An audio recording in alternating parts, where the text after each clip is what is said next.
see stuff that you're like, man, I ain't gonna jump in that? Go ahead. Criminals do crimes with criminals. I've never been a criminal. You understand what I'm saying? Gotcha. So now, if you're looking to answer something about Puff, Puff ain't the Puff. I don't know whatever someone does in their bedroom, that's what they do. I don't got nothing to do with that. I'm just here to say that I've never seen my man doing anything foul like they talking about. I've never seen it. I've known him for 29 years. And then it's like with guys like 50, you know what I'm saying? Like Uncle Tom, cats like that. Puff had different phases of his life that y'all don't understand. And let's get down to the nitty gritty of it. You understand? First you got Puff Daddy, who had Daddy's house and the parties and things like that. Then you had Puff, you understand? Then you had Diddy. Then you had Brother Love, and then Love. I had Puff around the stage when he was Puff Daddy and Puff and some of Diddy. Not the new Diddy that they gave the diddler and everything like that. So he ain't the guy, he wasn't the guy that y'all see now back then when he... Manning quickly took a jab at Stevie J for challenging 50 Cent amid all the chaos with Diddy. Jane didn't mince words, saying that if Stevie tries anything, 50 won't hesitate to put him in his place.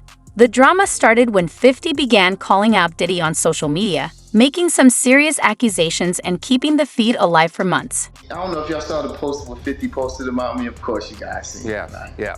You know, you know what I'm saying? But, you know, you can't brush under the rug. I don't see anybody reporting about what Tatted Up Holly said about him beating her up and about, you know what I'm saying, his other baby mom saying beating her up. I just look at it as, you know, he wants to bring the black community down worse than anyone else.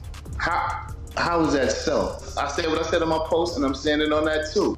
Now, since he didn't accept what my offer to him, and he want to continue to be a comedian, why don't you go make some movies with Michael Blackson and don't talk about me?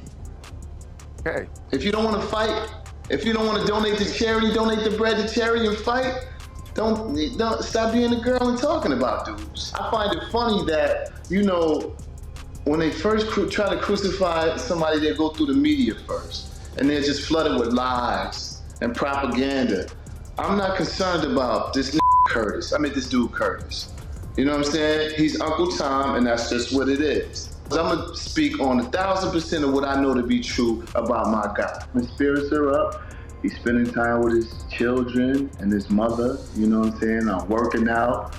You know, he's doing very well. I've known this guy for 29 years. See, I'm not just a guy off the internet trolling. I'm a first-hand witness. I was at his crib working in the studio. I was sitting outside the studio door, and I heard a big boom. Now, mind you, before we get into this, I'm not a spring chicken, even though I look fly and stuff. But I've witnessed some historical events of excessive force, but none like this since Saddam Hussein or El Chapo or Pablo Escobar even Osama bin Laden. I heard a big boom. So I'm thinking, like, you know, a lot of people do work on the island all day long, so I'm figuring someone dropped some materials. Heard it again. Turn my head, I'm hearing do. Armored vehicles, 3 big armored vehicles come. Dudes jump out, I got 50 dots on my shirt. Screaming, yo, get on the ground. I'm like, yo, really? I'm the only one here. Took me outside, I asked to speak to the higher ups. I was under arrest. And they said, no, you're being detained. I want to speak to the higher ups. Spoke to the higher ups. I said, am I under arrest? They said, no, you're not. Let me let you go. Boom. Let me go check your bags. You don't have any weapons and all. I'm like, I don't have any weapons. One bag. Well, did they take electronics? Because they did in Los Angeles. I'm sure they took some electronics, some of the camera stuff and all that. Probably they didn't want him to get a look at what they were doing in his crib, like how they came in with the armored trucks. Of course, they took all that stuff. What did you see when you walked back in? I just don't want to get too much into that. I just know that I walked in and they messed the man crib up, you know what I'm saying? And they did his crib dirty. And, you know, I haven't seen anything like this in a long time. Can you tell us what what his reaction was when you spoke to him the next day? You know, he was just devastated, just mainly because he was going out of the country with his daughters for spring break. You know, and they had to witness things like that at the airport. I believe that would kind of shift the thinking of any man in general. If you're going on vacation with your kids and the feds show up and ruin your trip, and it's their senior year, you know what I mean? So I know he was more hurt by that. That weird how he's defending Diddy when he himself got some jaw-dropping scandals. Yeah, we're gonna see, man. We're gonna see what they got. But speaking of the raid, right? Did you see that viral video of Diddy? He was seen in Miami with Stevie J after the raid. You seen that video? Yeah, I seen it. What you think about that? Well, I go way back when Stevie J first came to Bad Boy, after they left Uptown Records and everything like that. And Stevie J and Puff fell out real bad over, you know, it could have been producer credits and the whole 9 yards. But Stevie J didn't F with him until Love and Hip Hop. When Stevie J went to Love and Hip Hop and he became famous from that, Puff called him over there and they had a meeting. And I guess they rekindled their friendship. Because I used to bodyguard Stevie J. And, you know, go to different clubs. You know, I got pictures and everything. Stevie J didn't mess with Puff, you know, until after that Love and Hip Hop thing went down, you know. So now they back cool. What got me about the stuff like that them being back cool, that Stevie J went on TMZ and was speaking up on behalf of Diddy. Now, if anybody I want speaking up behalf of me, or I had anybody speaking up on my behalf, it wouldn't be Stevie J. You understand? I don't think that an individual of his caliber is capable or can be trusted in a way that I would like for him based on his actions on television and who he is as a person, what he has been shown as an individual is a type of individual that I would have speaking on my behalf. Come on, we know he's a drug abuser. We know that he's been seen putting his hands on women in the wrong way. And I don't know, that shit is crumbling, man. You know what I'm saying? But you know, you can always say this, man. And the infamous words of one of the world's greatest comedians, Richard Pryor, cocaine is a hell of a drug. Why you say that? Cocaine is a hell of a drug. Because LaRob said that they be doing the liquid cocaine in the bottles, in the Ciroc bottles. We know Stevie J been in countless rehabs back and forth. We know, we've heard of Puff being in rehabs, secretly going to rehabs too. So, my man, when you get on those type of psychotropical, I think it's psychotropical drugs, man, and you start believing your own bullshit, and them two individuals together, man, you know they gotta be crazy.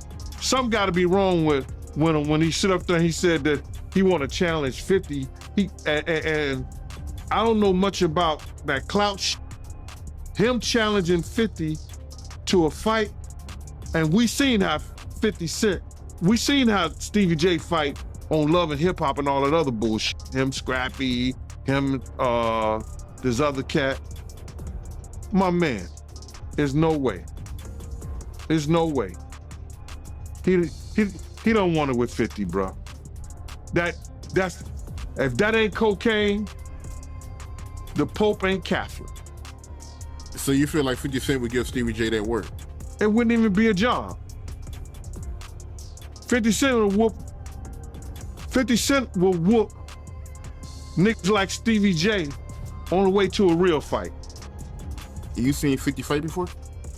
I ain't never seen 50 fight. I seen some tapes of him get down on that end, but I never seen him fight in person. But I know the demeanor of a man. I was with 50 Cent on a couple of occasions, and one occasion, it was just me and 50 and about probably 6 other dudes that didn't want to get out the car because he was ready to get down. And you could see it in him. You could see he got it in him like that. I'm looking at him. I wrote this shit about this shit in my book. 50 ain't back, he don't back down, bro. And you could see when you know a dude is about it, and got it in him, you could see it in his eye. You could see it in the way he carry himself. You see how he threw his own man in the bushes, Tony Yayo. They got tapes on 50 getting down boxing. I've seen tapes on him. You know what I'm saying? I've never seen him in person, you know, as far as fighting. I've been with him in person, but he got it in him, bro. But yeah, that caught me by surprise because I always knew that Stevie J, he did production for Bad Boy, but I never knew him and Diddy was that close until, you know, as of late, you know, since the raid, so. Yo, they was close. Bro, Stevie J and Puff was like pots and pans back in the day. I don't know what happened between them, but something happened on the producing credit side that Stevie J stopped effing with him. And Stevie wasn't dealing with him at all. He was just doing more stuff for Jodeci than he was Bad Boy. It's odd that he'd defend Diddy, especially with his own shocking scandals to handle. Man, you made a comment and you said that Foxy Brown was one of the females you was talking to back then. If you don't mind, man, take me through that. How did that come about? How did you and Foxy Brown meet? How did you knock Foxy Brown? Kind of funny though, because we're talking about 30 years now, if not 25. You know what I'm talking about? Foxy used to fuck with my boy, Corrupt. Shit was over. You know what I'm talking about? Then we had Doggy Angels, which was the homegirls. We used to be in Beverly Hills. I forgot this club, but I'm sure everybody else will know. But we used to be in that motherfucker thick. You feel me? And Foxy used to be around, at the same time. I guess, Corrupt. That was his bitch, whatever. But at the time that this whole situation happened, he wasn't even fucking with her. So, like I said, the van got broke down in Beverly Hills. We pulled up. No, they pulled up. Pulled up in the Benz at the Key Club after Mike Epps did a little stand up and did what he did, because we wasn't selling drinks at the time. We were just selling bottles. You feel me? And at this time, it was on the track, had hella hoes. You feel me? And it was like 1,000 hoes on Sunset Boulevard. You know what I'm talking about? So it was a good look. At this time, niggas come pick me up, we jump in the car, bam bam. Some motherfuckers pull up on the side of it, and a white Benz, a little Benz, like we in a 500, so they in a 400. Some little, but they had the same rims. Looked at C and said, "Come out your rims." We like 60 in the car. We stacked. Bitches got their legs over. We stacked. And I'm like, niggas like, right? We got security in the car too. And we're like, when we jump out the car, drove off. He ran to the trunk and get the thing, right? I'm like, let's go, fuck. Well, had the motherfucking same,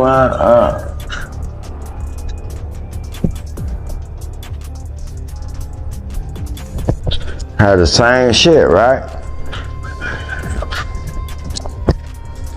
They ain't them dropping me off. Now, to think about it right now today, I don't even know how I got her number. You feel me? I don't even remember how I got her number. But I know where it was at. We was right across the street from House of Blues. What's the name of that spot? I know one of my, right across from House of Blues. Huh? The bar or the hotel. On Sunset. Then the hotel. Well, check this out. For some reason I'm on the phone. She's like, yeah, I need it. Whoa. And I'm going there. I get there. I jump out the car. I'm walking through the hotel. When I push through the hotel, I'm driving down. I don't even think about shit. I just look to the left. When they drive down, I just see a car just block them off. Stevie J didn't take 50's post lightly and went as far as challenging him to a televised fight. He was riled up, saying he's ready to go head-to-head, but true to form, 50 just shrugged it off. He laughed, kept trolling, and even posted a clip of Stevie J's fight on Love and Hip Hop for laughs. To top it off, 50 noted that Stevie J still hasn't denied any of the wild claims he threw out. The news breaking that 50 Cent has sold his documentary series, Surviving Diddy, to Netflix. Man, I hope I never have to go to war with 50 Cent. That dude is a troll. That dude is he's the best. He's the art of war. He know how to go at it. But the way I understand it is he sold the rights, right, to Netflix. He had a bidding war and he sold the rights to all the different streaming companies that wanted to do it. It's going to be interesting to see what he gets. He can only do reenactments from the lawsuit. He can't get Cassie to talk about it. Trust me, Cassie can't talk about this publicly.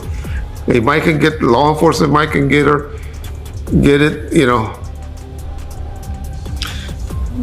to talk on a jury stand or witness stand, grand jury or something like that.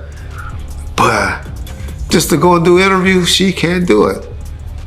She probably can't even mention the name Sean Combs or any of his family members. Talk about anything. So, is it going to be Misa? I doubt it. It's hard for females that have kids by men to do these, to talk bad about their father, no matter how much of a douchebag he is. And so, who's going to be the survivors? Is it going to be Lil Rod? He's going to get his bag eventually, trust me. And he going to have to sign, an agreement not to talk about it publicly. So I think it's just 50 jumping the gun, wanting to be a hell of a troll, and him being like me, very, very vindictive. I wonder if 50 a Leo like me. I gotta find out his sign because I swear me and him have the same traits. But I don't know who will be the victims. We know a young Miami, she finally done broke away. Saw that she unfollowed him recently. Misa, we know Kim Porter and her book. If you can get a hold of that. I just think a lot of it's gonna have to be reenactment. Or maybe our boy, because I know he likes Gene Deal and Gene Deal like him a lot.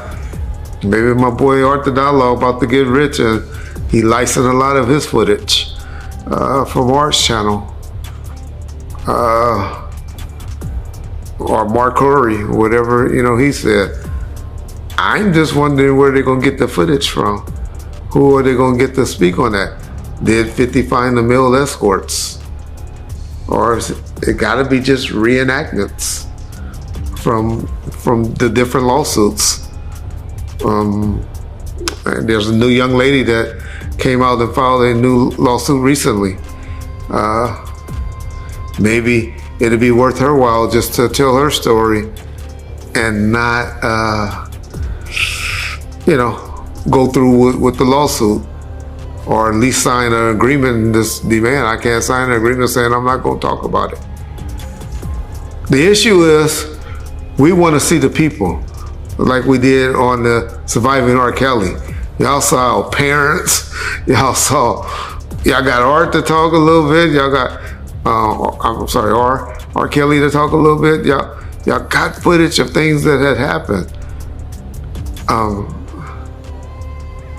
It's gonna be interesting to see what 50 can pull out to really make a good showing, because that shit that we saw on Tubi, a lot of people thought it was good, but I didn't personally care for it.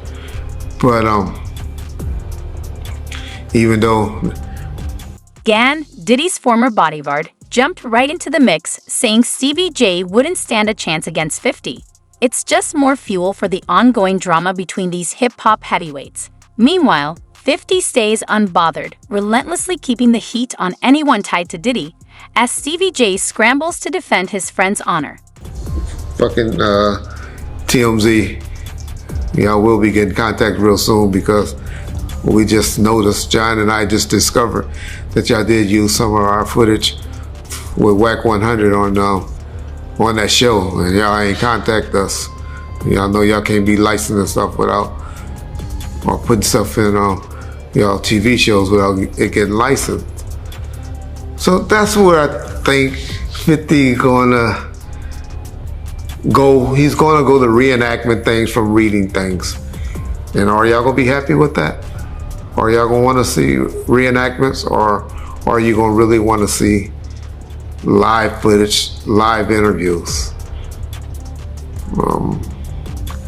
That's gonna be a challenge. But 50 got the resource. He has the writers that can put it together, and I'm sure he gonna make it good. If it's anything that he has done, if it's like anything that he has done, because I remember when I was away for a little while, it was a show on ABC with that dude that got sentenced with life.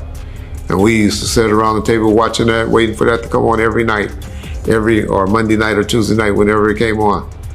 And so it didn't come on or get a second season, but everything he has touched, I love the Power, I love the Kanan, I love BMF. It's not too much that he hasn't done as far as TV series that I haven't enjoyed. And so he would be the perfect person for it. It'll just be interesting to see if he'll be able to. Our beautiful city. Man, you looking real, that couch look real small on you, brother. I'm 6'7", 327 pounds. Massive. Yeah. Man, you have a legendary story, man. You've been through a lot. You've seen a lot. And we want to get all the way into it, man. First off, though, you from that STL. St. Louis, Missouri, born and raised. Man, depending on what part of it you're talking about, you in the trenches. North Side, North St. Louis, and then I moved to a subdivision called Wellston. That's the place Nelly said when he got a problem, he go get his Wellston niggas. That's where I'm from, Wellston. So, give us a little childhood memory about growing up in Wellston, for anybody who ain't never been to that side. Well, I got 2 books out, bro. One book is called Gene Deal, My World of Bodyguard and a Hip Hop Star. And the second one is Gene Deal, Life After Death, When Bodyguard and a Hip Hop Star. The first book tells about my childhood. Growing up in Wellston, I met my mother at the age of 12 years old, where I moved out from St. Louis, from the north side, to the Wellston, Missouri, where my mother was at. Wellston is It's the ghetto among ghettos. There's only 6,000 people. People ain't stop at the stop sign when you went to Wellston. So if you know what they're talking about, if you came out of Wellston, you had to educate yourself, because the school district, if you came out of high school, you probably had a 6th or 7th grade education. So let me ask you, for those that, some people know your story and they see you on this couch, so they know what we're about to get into. As a curiosity, for those who don't know, your profession was a bodyguard. Not at all. Okay, go ahead, please. My profession I was professionally a New York State parole officer, where I worked for 27 years. You understand? My second profession was an investigator for Elite Investigation, where I ran the investigations of housing projects in the city, Lambert Houses, Taino Towers, Eastchester Manor, some of the roughest housing projects in the city in the Bronx. My third profession, which wasn't like what you might say a bodyguard, I started what you call, with some other guys, ASAP Ferg Father, Mike Cox, myself, we started what we call the Same Gang. The Same Gang was a group of guys who, at the time, Harlem was coming up. Instead of them having cliques and they call cliques and crews, instead of them having gangs and stuff like that, we were people that partied together, you know what I'm saying, had a lot of fun, gave picnics, and that's where you got your guy Sean Combs came in when we brought him into the Same Gang. So I was like what y'all call now a OG, because I started it, you understand? So then Puff had some problems at the place called The Building and the Red Zone. Red Zone and The Building was parties that he was doing. The Building was the unsigned hype. If you ever seen Juice and the guy was doing the turntables and stuff like that, I think it was Omar Epps or something like that. Yeah, I think it was Omar. Right, that was The Building. That's where they was giving the parties there, where you had leaders of the new school, Queen Latifah, different groups coming there showing their talent, Naughty by Natures and all like that. They would show their talent there. So Puff was having problems there, and D Ferg, one of the leaders of the Same Gang, which is ASAP Ferg Father, said, Diddy, also known as Shan CS, is facing a growing wave of controversies rocking the hip-hop world. His legal issues took a serious turn, with Homeland Security reportedly raiding his properties as part of an ongoing investigation. These actions have dealt a heavy blow to Diddy's reputation, casting doubt on his legacy in the music industry. Man, he need to get that money home at night and everything like that, to Kirk Burrows and stuff like that. So why don't you go help him out? I said, I ain't got no problem with that. So I put him up under my wing, so I started helping him out, by, making sure when the end of the party and stuff like that, get in the car, bring him uptown.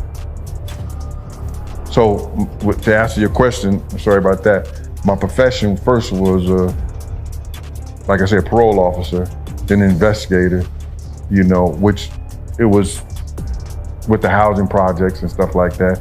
Then that bodyguard thing was just me looking after, people that was in our crew and clique. So is it safe to say that you were familiar with like the music industry of some sorts before Puff came to Detroit? Well, I think that I got involved with the music industry because a guy named Tim Dog. If you know, Tim Dog is not the one who had the that F Compton thing. Tim Dog was one of the A&Rs for Uptown Records. He went on to be a president of Island Records, the president, I think he was the president of A&R over Arista Records. They was having problems at parties, because dudes in New York didn't think they could wait online. So I became that dude that got a clique together, got a crew together, and we started doing security at the front doors at all the Uptown Record parties, all the parties that Tim Dog, Butt Naked, and different people was giving. You understand? And whereas that people didn't try to bum rush the door no more. People didn't try to, run up in the parties, and you understand? So I became famous with that. You more like a problem solver or a problem deflector, I guess, if problems come to the door. Well, it wasn't just me, it was my team. The whole team is... The team was like, I hired 4 officers, and I hired about 8 dudes that was from the streets, you understand? and one cop and had dogs. When you're putting together a team, what are you looking for inside of a man to like know if he's built for this? Well, if you hang with us, you built for it, point blank. We didn't look for guys outside our crew.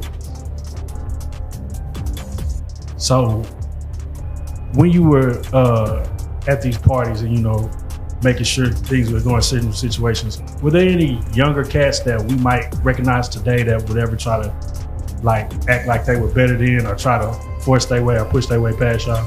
That came in the later days, man. You know, that came when dudes would have like 20 or 30 guys with them because they were scared. You understand? But you got to realize when you have certain people that was out there with me, you had Slick, Tima. These guys are known in the street. You know, they the godfathers, some of the biggest gangsters that you heard of. Alpo, Lou Sims. You understand? They respected them. So now when I got them working and they part of the team and they running the security like that, ain't nobody gonna try nothing, bro. So, man, let's get right to it then. To be what you were doing in your team, y'all had to have seen some evil shit, like some pretty fucked up shit coming from niggas with money. Bro, you see that from niggas who don't have money also. Right. You know what I'm saying? So you see a lot of shit. It is what it is. So you're gonna have to ask you then, because sometimes when you see like let's say a Puff, you might have a manager who might be an enabler, like to help him get to it, like an R. Kelly, whoever. And you have their bodyguards or security unit who might allow some things to take place. Might see it and just, hey, we're gonna just allow it because, you know, hey, it's the essence. What was your mentality when it comes to the enablers or the people that allow, or just what, you know, how did you approach a situation that you're like, I don't know about that? I don't know what you mean by that question. That was such a broad and asinine ass question that it's hard to answer something like that. Let me be more direct. Be direct, bro. Let me be more direct. Yeah. Were you